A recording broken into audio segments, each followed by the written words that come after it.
Final hour overdrive continues. Brought to you by FanDuel, bringing you everything from the opening line to the final score. Brian Hayes, Frankie Corrado. Best Bets brought to you by FanDuel later in the hour.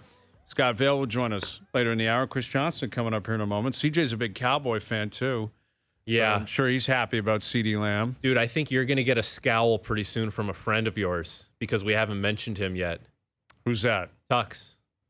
Darcy Tucker has the definition of a scowl, but it was so over the top and intense.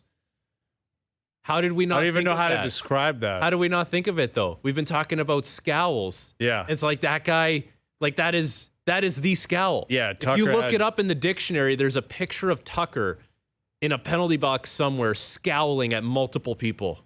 Especially the fight face. Like his fight face was crazy.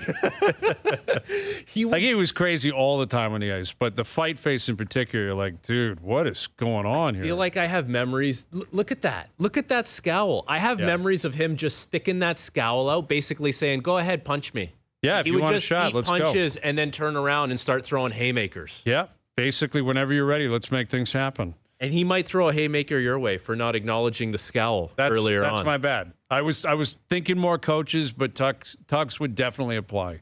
Because there's like Craig Berube had a scowl when he played. Like Craig Berube would look at you and terrify you. Yeah. I'm sure of it. Talkett. See Talkett Rick back in the day? Whew. You think, yeah, we could just get pictures of Tucker. There'd be so many of them. It would be crazy. There's actually no picture that exists of Tucker with a smile. It's scowl only. Yeah, when he was on the ice, I don't think I ever saw him with one. There's no smile whatsoever. That is very true. So yeah, I'm glad you brought that up because that should be included. If we're bringing players into it, then scowl. There's probably a lot of them we could come up with. We just had to get like years. That's your guy. Absolutely. You know what I mean? Like we have to give him some acknowledgement. Absolutely. Something to chew on. Brought to you by Boston Pizza, Canada's favorite sports bar. Summer is short, so make sure you make the most of patio season at BP. Join us for a long lunch or a late night and see you for a pint on the patio soon. We've been asking, we're a week out of the NFL. What is the biggest season? What is the biggest storyline popping for you going in? I think for me, it's connected to CeeDee Lamb. It is the Cowboys and the precarious position that Dak Prescott finds himself in, Mike McCarthy finds himself in, to a lesser extent, Jerry Jones, because he owns the team and no one's taking that away. No one's firing him. But it's always a three-ring circus down there. Dak is an unrestricted free agent at the end of the year and can just walk. But I don't get the impression that he wants anything but to be a Dallas Cowboy. Like, I think he loves being the Cowboys quarterback. And yet, in order for him to have the owner, Jerry Jones, fully commit, he's got to have playoff success. Because the regular season success was there last year. He was phenomenal last year. He was one of the top 5 quarterbacks in the league last year. And now CeeDee Lamb is signed. He's in camp. That offense should be in a position to perform well. Like, I think they've got enough weapons. That defense is a really good defense. McCarthy gets to the playoffs every year. Like, love him or hate him, Mike McCarthy finds a way to push the right buttons and get to the playoffs. For me, what happens with Dak Prescott and what is his future in Dallas is it doesn't get any bigger than that because it's the Dallas Cowboys. I think I'm not concerned for Dak as far as his future in Dallas because even if he doesn't have what we would call playoff success, where's Dallas going to go at the quarterback position? We see it all the time. These teams are so desperate, and we talked about the Cleveland Browns and how desperate they were that they threw that money at Deshaun Watson. It's like, okay, who's better? Who's out there that's available that you can? It's not Trey Lance. The guy who's backing up Dak Prescott. So I don't know. Like, I feel like as much as Jerry wants to put up a front that, hey, we want to see him do it, he said the same, kind of alluded to the same thing about CeeDee Lamb. He ended up giving him the money. He always buckles in the end. Like Jerry Jones, he talks a big game. He wants to be involved in it. He wants to create chaos. And then in the end, generally, he capitulates and gives in and pays. And so if I were putting money down, I would assume he'll end up paying Dak. And he'll keep Dak, and Dak will be maybe the highest paid player in the league. Dude, unless something crazy happens. Like, unless someone becomes available that we don't know of. Well, and that's probably not going to happen. It's more like in the NFL, if you decide to move off your quarterback, like look at what the Vikings did. Where, I don't know if they moved off Kirk Cousins, but he left. And they moved up in the draft and went and got J.T. McCarthy. And they're like, we got to restart. McCarthy's our quarterback of the future. Now, he got hurt this year. It sucks. He's not going to play. But that's basically the way it goes. Like maybe you could find a free agent, but no one that's going to be better than Dak. Not in free agency. Nobody in free agency that's going to be better than Dak. And so do they have going the down that road is appetite? stupid. Do they have the appetite to? Well, they're not going to be a bad team, but are they going to be able to trade up and I don't know. do something like that? Because there's no appetite for that team to be bad and bottom out and draft someone high. There's no patience there. Not this year. Arch Manning is fascinating for me because he's in Texas. I want to say he's still backing up in Texas, but that kid's probably if he hits, if he turns into anything like his uncles were, there will be teams falling over backwards trying to get that top pick for him. And I'm not saying Dallas will be in that position. But the last time they won a Super Bowl, they had to get the first overall pick and take a quarterback, and that was Troy Aikman. And that was in '89, I believe it was. I don't know. It's either you commit to Dak or you got to go into the draft and find your next guy, and then hope he hits. That's the way the NFL works. You're not trading for a quarterback. There's more risk associated than in walking away from Dak than there is with keeping for Dak. sure in terms of wins and losses. Now there's a Leaf element to this. If Dak's proven he can't win in the playoffs, then what are you doing? You want to just win 11, 12 games every year and make the playoffs and lose? Like that's the question. He's got to prove he can make the adjustments and win in the playoffs. If he can't win in the playoffs, is it worth keeping him? That's what you have to ask if you're Jerry Jones. Here's Chris Johnston, our TSN Hockey Insider, resident Cowboys super fan. Where's your head at with Dak and his future in Dallas?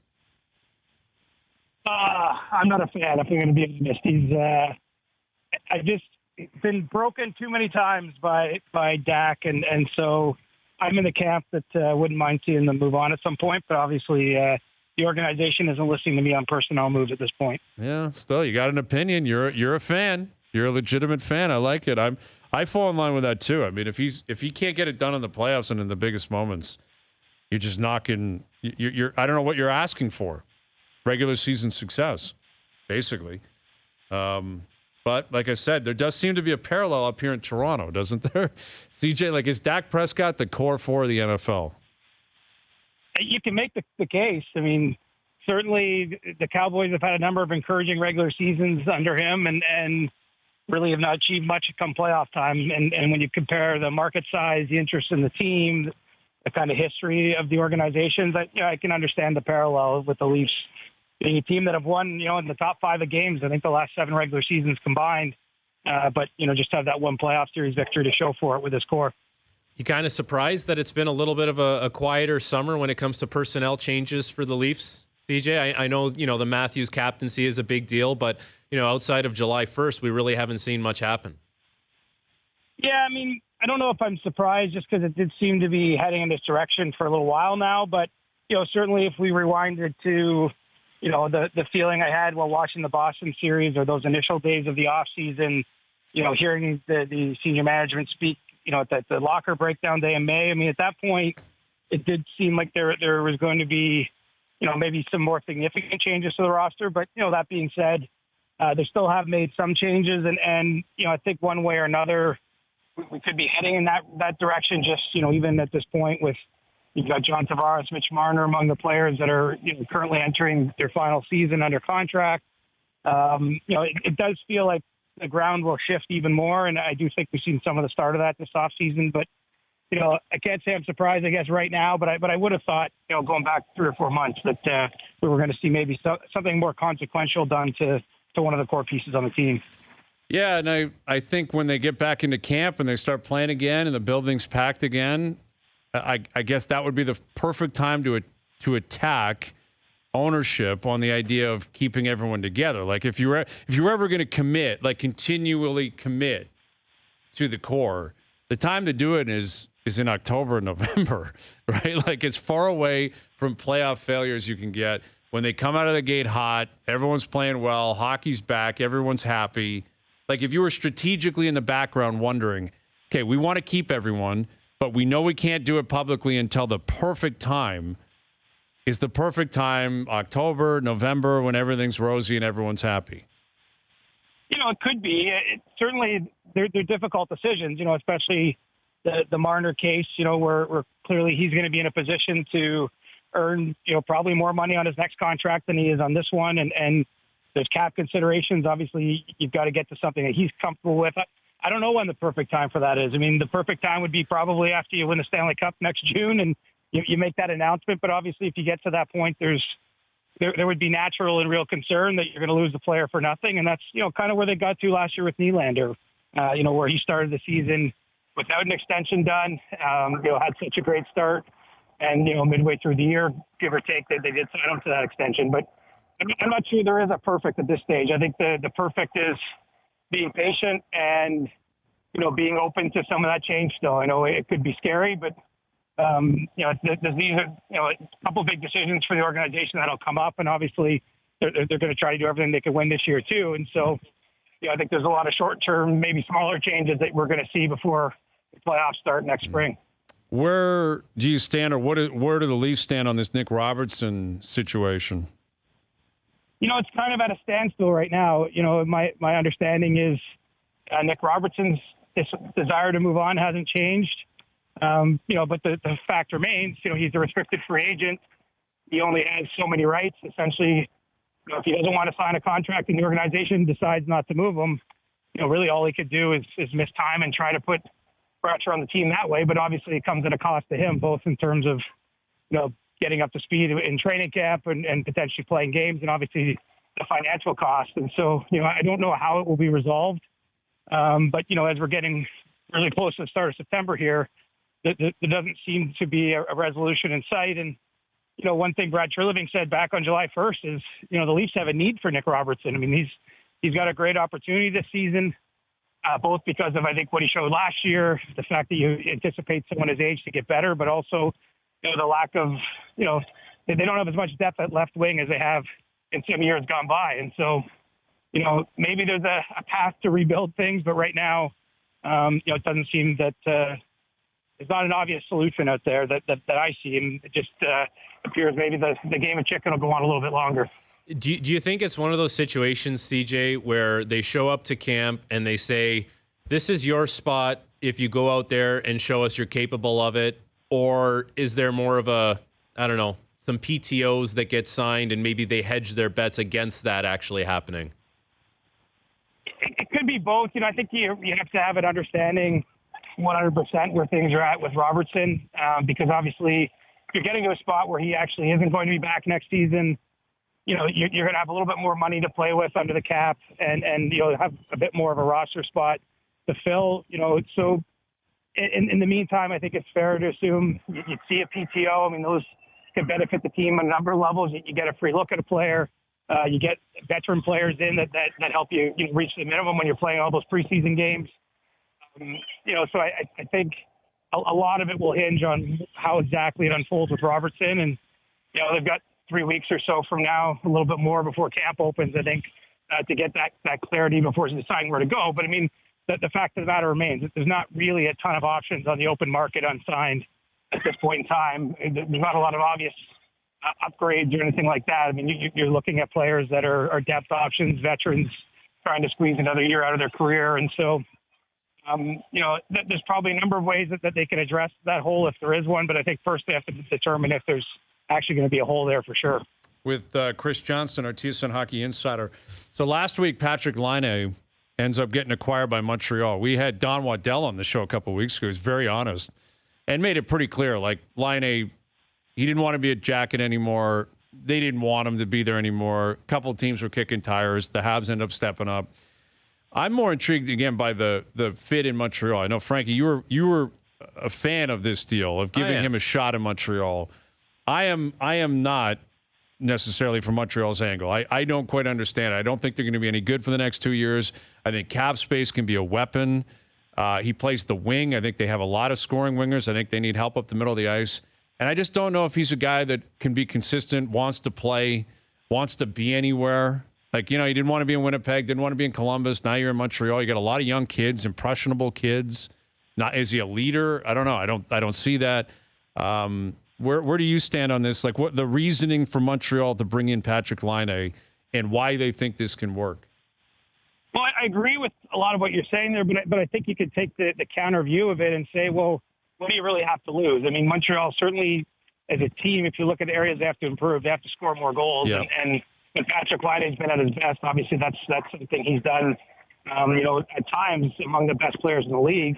They have that cap space. I mean, they actually acquired a second-round pick along with Laine in order to take on his salary.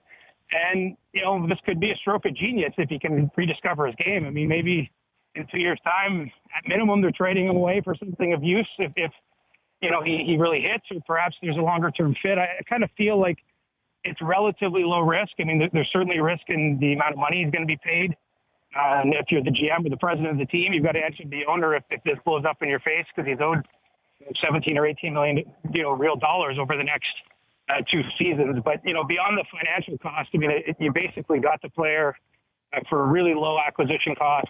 He's still only, I believe, 26 years old, and Montreal's taken some flyers. I think it's really, the kind of move you can make, because if he doesn't work out, you can say at least we tried, and it doesn't necessarily have a real impact on this season, because this season I don't think that they view as one where they're truly trying to contend or win. I mean, I know they're going to talk about trying to push for a playoff spot there, but I think it's sort of a nothing ventured, nothing gained scenario, and because it costs so little to bring him in other than the cap space, I can understand it, and quite honestly, maybe he rediscovers himself. I mean, that's obviously what Montreal's hoping for.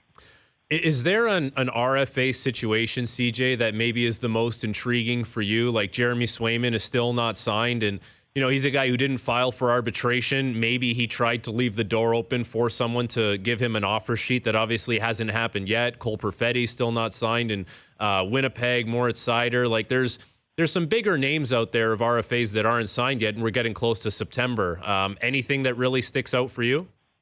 Yeah, well, I think Swayman's a big one. We saw what he did last year in the playoffs, and kind of took over as the number one in a team that's been going with 2 goalies for the last 2 years. And of course, in this offseason, they dealt his former partner, Linus Ullmark, to Ottawa. And so the fact that he remains unsigned, I mean, I think there's certainly a will there to get a contract done, but he's looking for a big raise, and they have to manage their cap situation as tightly as they can. So that one I find intriguing. I mean, Detroit's interesting because they have both Lucas Raymond and Moritz Seider.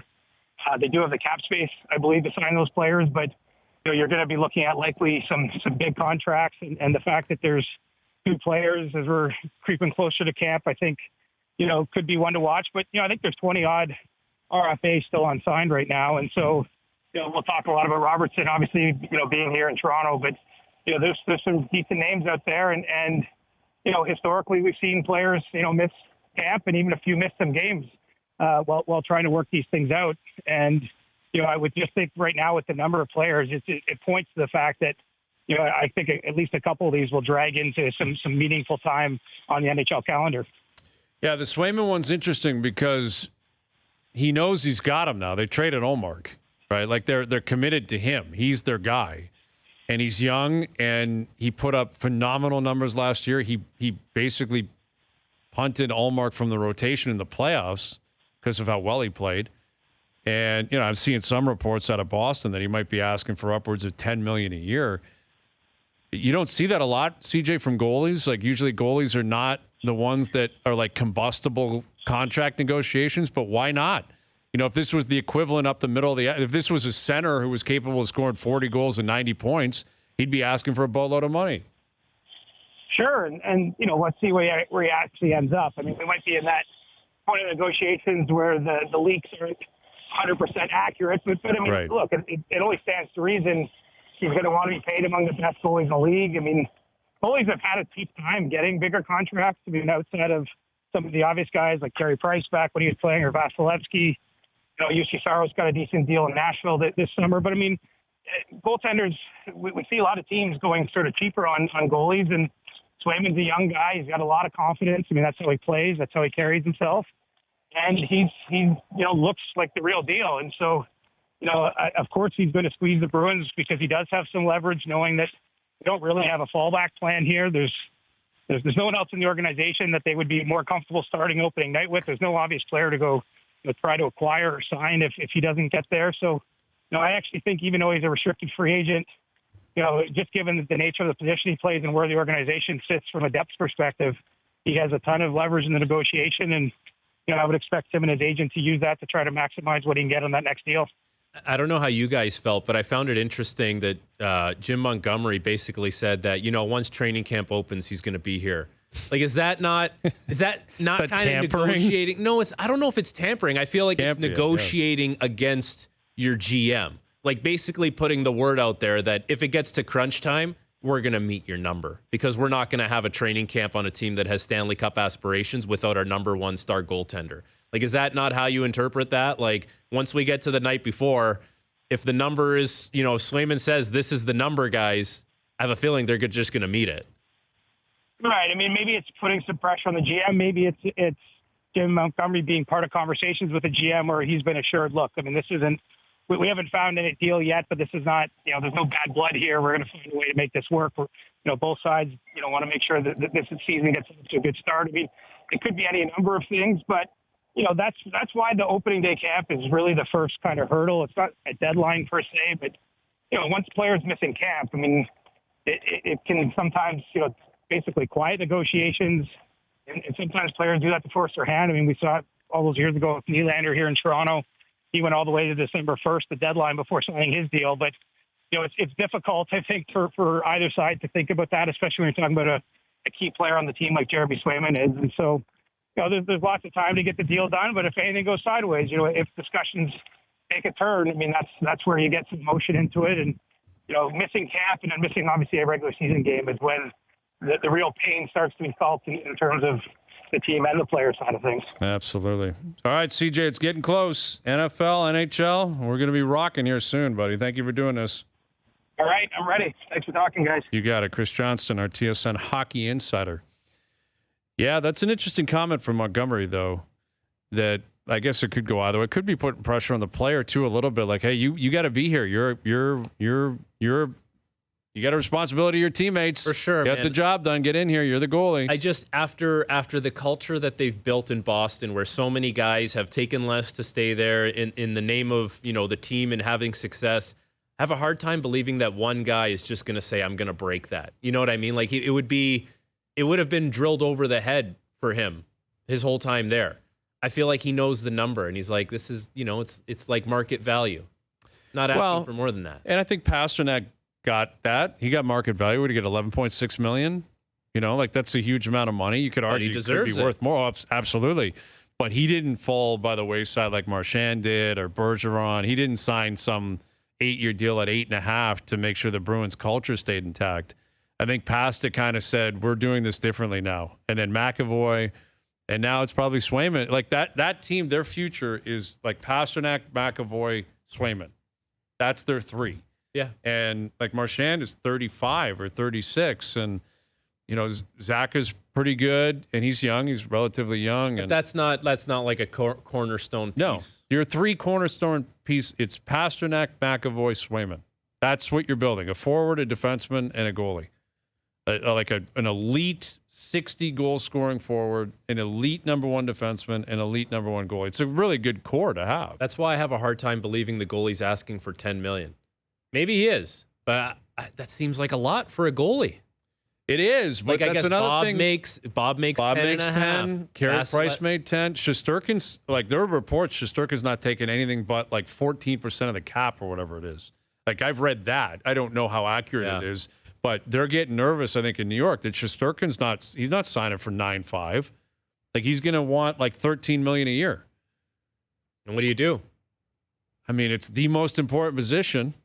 They don't play every single game. We literally just saw 2 years of Bobrovsky that was seen as such a bad contract for so long go to the Stanley Cup final and then go back to the Stanley Cup final and win. And made up for all of it. Yeah. Now he's worth every penny. And they won. And he made $10.5 million, and no one cares. Yep. Because you won with your goalie who got you there and helped you win. And that's it. If you want to let them walk, if Shesterkin puts up massive numbers and becomes a UFA and walks, someone out there will give him $11 million a year, or $12 million. Someone will do it. Yeah. That's why, the Jets getting Hellebuck at, I think, 8.5. It's an awesome deal. It's a long-term deal, and he's not young, and it may not look great by the end. How much would you be sweating right now if you're in Vancouver's coaching staff or front office with Demko not being Doesn't sound good available? Like he's got real injury problems. Yeah, he's injured all the time. Yeah, it's been his biggest issue. His issue is not can you steal a game, can you steal a series, can you stay healthy for a long period of time? Terrifying. And you know what? Even if he was healthy to start the year, and you were going to have him and Shilovs, it wasn't going to be starter backup. It wasn't going to be 60 games, 22 games. It was probably going to be a little bit of a platoon between those two guys. But now you can't even bank on that. So you have to bring in a third guy maybe. You got to bring in like Kevin Lankinen or not, like similar to what Martin Jones was for the Leafs last year. You're going to have 3. Yeah. Sheila obviously looked great when he went in, but he hasn't proven what he can be like over the course of a long run in the regular season. Yeah. As the man. So that's really concerning if you're in Vancouver. I think they can only be so good without Demko. Yeah. You know, like there's a limit to how good that team can be without him. He unlocks a lot. Yeah. A lot. And when he was rocking last year, Early part of last year, they were giving up grade A chances left, right, and center. They had to win games because of him. Now they cleaned it up. Like they cleaned it up defensively, and ultimately their scoring dried up a little bit, but like they don't win all those games early on in the season without him. Absolutely. All right, Scotty Vail coming up. Caddie for Keegan Bradley. His take on getting into the winner's circle again yesterday. Keegan on his way to East Lake as well for the Tour Championship. And what happens with the Presidents Cup? Scotty's a Canadian boy. It's at Royal Montreal. What if Keegan's there representing the Americans? How does that work? We'll get to that more, and our best bets still to come. Overdrive continues. TSN 1050 and on TSN 2. All right, with help from Healthy Planet, Vanilla Prepaid and Petro-Canada, TSN 1050 is donating $10,000 to the TDSB's Backpacks and School Supplies Drive. You can help out, too. Donations are being accepted now through the end of September. Head to tsn1050.ca to donate today and ensure students have access to the tools they need to succeed this year. I love it. School's back. School's back next week. A lot of happy parents out there. I am in that zone. Like my kids have been in camps, for a number of weeks this year. This week they are not in camp. We're scrambling. I'm working. My wife's working. We're trying to figure things out. Next week we're back into the swing of things. Back into school. It's a beautiful thing. Next September, or next week, I should say. Down in the States, it's different though. They start school in like August, so it's probably kids in school down there right now. Different time schedules. The whole nine. But big time of year in the golf world as well, considering what's going on this week. They've all arrived down at East Lake, or more or less. Top 30 golfers going. Tour Championship. We know who's in first. Scotty Scheffler. Everyone's chasing him. But a man that's on his way down there right now, I would assume, if he's not there already, would be, Keegan Bradley. And, of course, his caddy, our boy Scotty Vail. And he joins us now. How you doing, Scott? I'm doing good, boys. I'm a little bit tired, but I'm surviving. As you should be, man. That's got to be a blast. Like you've been in the winner's circle, a number of times throughout your career. Keegan wears it too, man. Like he's so jacked when he wins. I love it. What's that experience like? Being there on 18, or I guess the 72nd hole, and knowing once he taps that putt in, we just won a big tournament. Yeah, it was pretty remarkable. I was on 18T, and it was one of the more difficult tee shots, and I was just like, please get this in the light green stuff, and we can survive from here. And he hits this beautiful tee ball, and it kicks like dead right. And he's like, Scott, did you see that bleepity bleep bleep fast kick? And I'm like, yeah, I saw that bleepity bleep kick, and I was thinking, oh, geez, of all the things, this thing's kicked. Perfect drive, is kicked dead right into the rough, but we survived. He had that 4-footer from par, and he's like, "How big's my lead right now?" And I'm like, 2 shots. And so he nestled it up there, and I gave him a hard time when he was done. I was like, "That was pathetic." And, and he said, "I would have made it if I had to." I said, "Well, we'll never know." I guess. Man. Yeah, what a day, what a week. It was amazing. You got to love that kind of confidence from your guy, too, to say, like, I could have made it if I wanted to. I'm watching all weekend, and, you see the yardage of that course. And obviously, 8,000 plus yards, it pops out, right? But you're in Colorado, you're playing at altitude.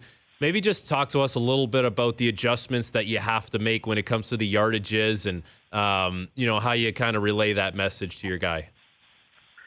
Yeah, so and everybody's different. Every player in Caddie's different, the way they handle the altitude. Keegan and I pretty much we had a chart with us that I had made up, and we do it pretty much a standard 10%. But it also matters how your player hits the ball. If he hits it, in the club face every time, it's a lot more easier to figure out the altitude because the higher it goes, the more it's affected. If you hit one a little lower, it's less affected. So you've got to hit it on the screws to get the proper effects of the altitude. But for the most part, we did 10% throughout the week, and unless it was a shorter shot, with a lob wedge or a sand wedge or something, and we would go to 6 to 8%. But we did a really good job figuring out the elevation. I would say we had it dialed in probably more so than others.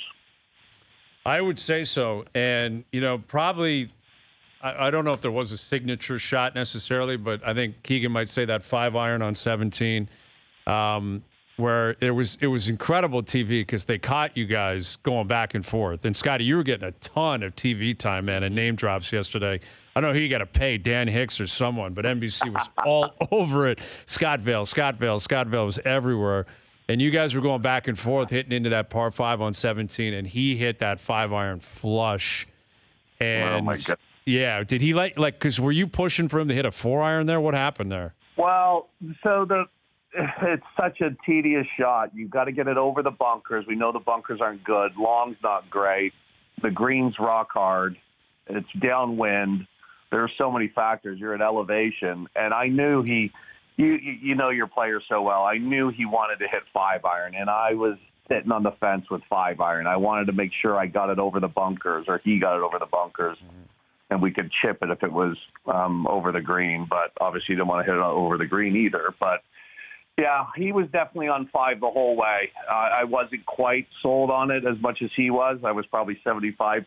I wanted to be 100%. So I looked at my notes from the previous day when we had the exact same wind and we hit 5-iron, and I looked what that 5-iron landed, and I relayed the message to him. The 5-iron went 219 yards, the exact same wind, and we had 219 yards to the green over that bunker, and he hit this 5-iron, the most beautiful, most high towering 5-iron, right at our target in between the two tongues of the bunker, and it landed 219 yards, the exact same as it landed the day before, and kind of hit into like this little into the grain spot, and it was gorgeous. It was the best shot I've seen in my caddy career. It was amazing.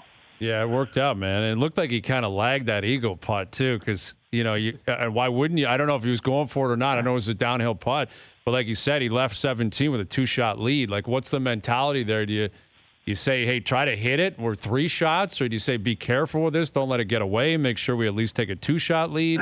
How do you handle that? Yeah, I think he knew where he was, and we don't talk about it. We just play the golf course and go about our business. It's like the elephant in the room. You don't talk about. We don't talk about where we are, and he's got a good idea. He'll look at the odd leaderboard, and I think he knew what the guys ahead of us were doing and what Adam Scott, obviously, in our group was doing. So he probably knew if he birdied that, he had a 2-shot lead. I haven't asked him that, but I would assume that he knew that he had a 2-shot lead to birdie it. So it looked a little bit quicker, that putt. I was surprised it was a little bit slower than what it had looked. So, but yeah, he was cozying it down there, figuring probably 2 shots would do the job. And he was right. Obviously, it was a little bit dicier at the end, but he was still in pretty good control.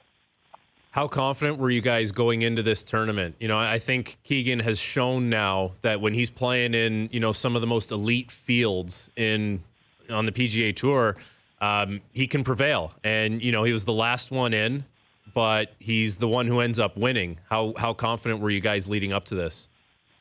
Yeah, it was a quiet confidence. It was something, he doesn't play the Memphis course very good. It's just, for whatever reason, it just doesn't suit his game. And obviously, snuck in and got lucky to get in. And just kind of Tuesday, Wednesday, our prep, on the golf course, he was really, really hitting it well. And we were getting the yardages dialing that in with the elevation. And I know a lot of guys struggle with that. You'd see some shockers, guys airmailing the greens and whatnot. We never had anything.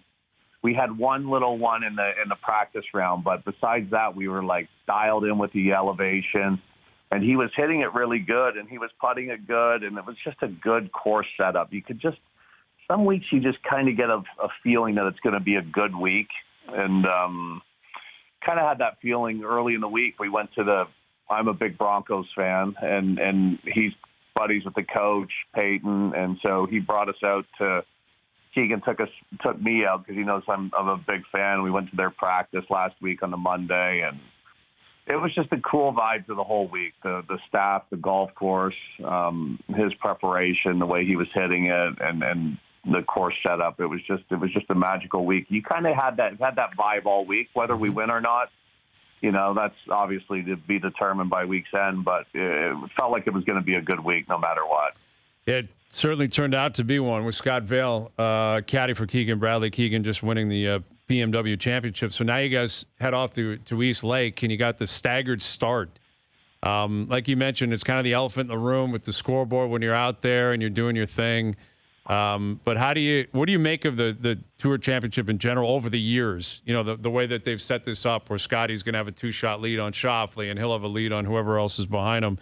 Like, it's such a unique setup. What do you make of it? Yeah, it is unique.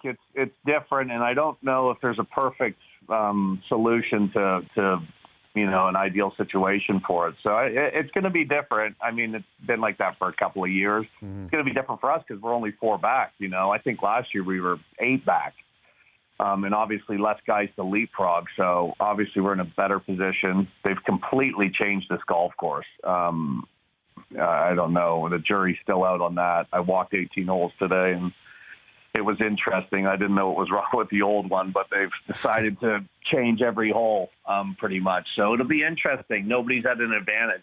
Guys like Schauffele, he plays good at this golf course. So Rory, there's kind of the same guys, and now it's a new course for everybody. So it'll be an interesting, different dynamic moving on to Thursday and Friday and the weekend. So it'll be interesting to see what happens. Absolutely. What's also interesting is the possible dynamic you could be facing if Keegan ends up playing for the Presidents Cup team as the Americans in Canada, and you're a Canadian.